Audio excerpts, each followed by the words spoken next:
नमस्कार मंडळी, आपलं स्वागत आहे आपल्या यूट्यूब चॅनलवर ज्याचं नाव आहे चव मराठवाड्याची। चला तर मग आज आपण गावाकडच्या पद्धतीने मुगाचं मेदगं बघणार आहोत। चला तर मग रेसिपीला सुरुवात करूया। बघा, मी एक वाटी मूग घेतलेत, स्वच्छ पाण्याने धुवून घेतलेले आहेत। हे स्वच्छ धुवून घेतलेले मूग आता आपण भाजून घेणार आहोत।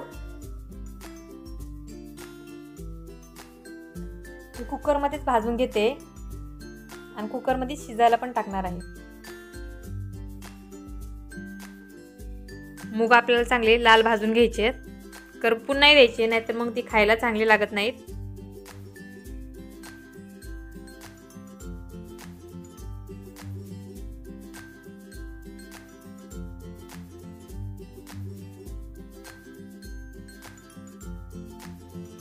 मुगाला सारखं हलवत राहायचंय, नाहीतर मूग करपून जातात एका साईडला।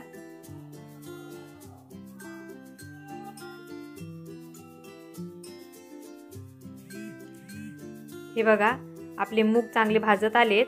आणखीन 1 मिनिट आपण असंच भाजून घेणार आहोत। आपले मूग चांगले भाजून झालेत, आता आपण त्यामध्ये पाणी टाकून घेणार आहोत। मूग चांगले शिजतील एवढं पाणी टाकून घ्यायचंय।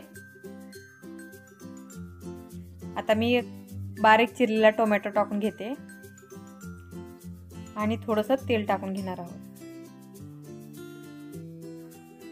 आता आपण कुकरला झाकण लावून घेऊयात।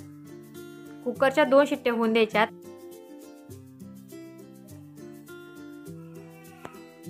कुकरच्या 2 शिट्ट्या झाल्यात, आता आपण कुकर उघडून बघूयात। हे बघू शकता, आपला मूग चांगला शिजलाय, आपल्याला पाहिजे तसा शिजलाय। आता आपण मेदग्यासाठी लागणारा मसाला तयार करून घेऊयात। त्यासाठी मी 4 हिरव्या मिरच्या, लसूण, जिरं आणि कोथिंबीर घेतली। हे आपण मिक्सरच्या भांड्यामध्ये बारीक वाटून घेणार आहोत।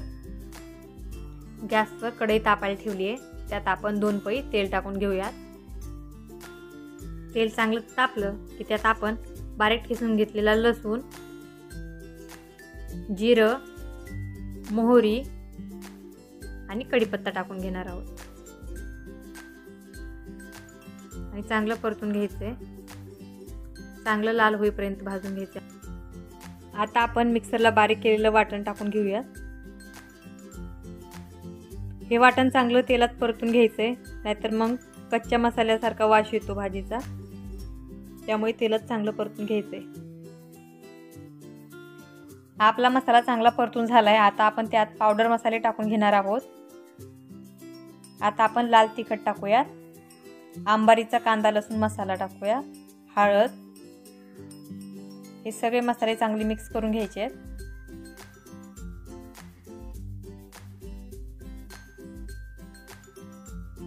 मसाला चांगला परतून झालाय, आता आपण त्यात शिजून घेतलेला मूग टाकून घेणार आहोत।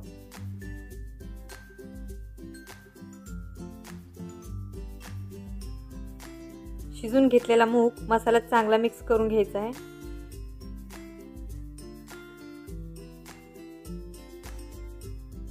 थोडंसं पाणी टाकून घेऊया।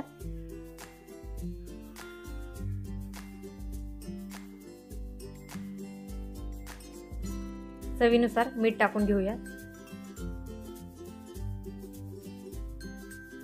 भाजीला एक उकळी काढून घेऊया। हे बघा, भाजीला चांगली एक उकळी आली आहे आणि आपलं मेदगं खाण्यासाठी एकदम मस्त असं तयार झालेलं आहे। तुम्हाला जर माझी आजची रेसिपी आवडली असेल तर घरी नक्की ट्राय करा आणि चॅनलला लाईक, शेअर आणि सबस्क्राईब करायला विसरू नका। धन्यवाद।